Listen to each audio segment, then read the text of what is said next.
So this is my 525 Stealth offshore fishing kayak. Just want to talk about a few custom things I've done in around the cockpit to make life a bit more comfortable on the water. So we start up here. Here we have the Stealth factory fitted paddle keeper bungee.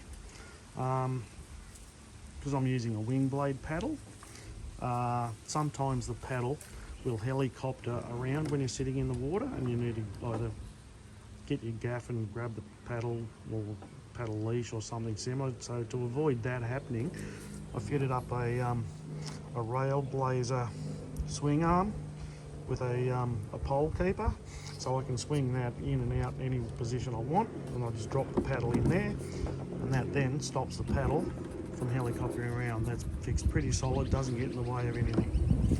So that was a good addition. Over the other side, I've done the exact same thing with a rail blazer mount for the GoPro, so I can swing that in and out anywhere I want. I've also attached a lanyard cable, so everything I don't want to lose is leashed to the kayak. Now we get to the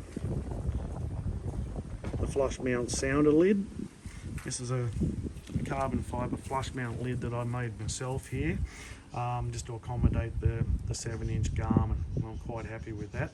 So here we have the factory fitted cam buckle fasteners to lock the hatch lid down when you're going in and out through the surf. There's one here and there's one at the front there as well.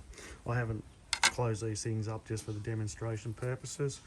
Here I've also put a like a bungee tonneau cover locking mechanism onto the kayak here as well, so when I'm out in the water I don't rely on these cam buckles. I throw them inside the hatch and just rely on this little bungee to keep the hatch lid closed, just in case I turn over and I don't want everything falling out of the cockpit.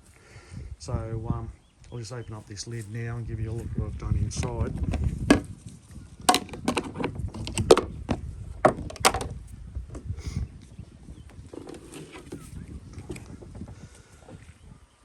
So what I've done here is I've changed the original Stealth Velcro rod leashes to or rod holders to these ones here. They have a nice little webbing pull tab, so it's easy to find in the dark.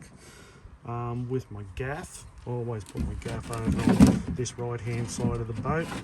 I'll put a safety leash for surf entry and returns, so the gaff doesn't slide forward up the front of the boat. I can grab it when I get out in the water, I just release it and have it sitting sort of in easy reach. Also, this was a hot tip I received recently. This here is for tying the tails of the fish, so the fish remain pretty much in the center of the boat and keep the boat balanced. I've attached it to some bungee to the transducer cable tube. That's the transducer cable running up through the tube and across through there, across through the wiring harness back to the sounder. So the addition of this stops your fish from travelling all the way up the front of your kayak, overbalancing your kayak, and you find when you're coming through the surf you've got a nose heavy kayak and it makes life very difficult. So these little additions have made life very easy out on the water.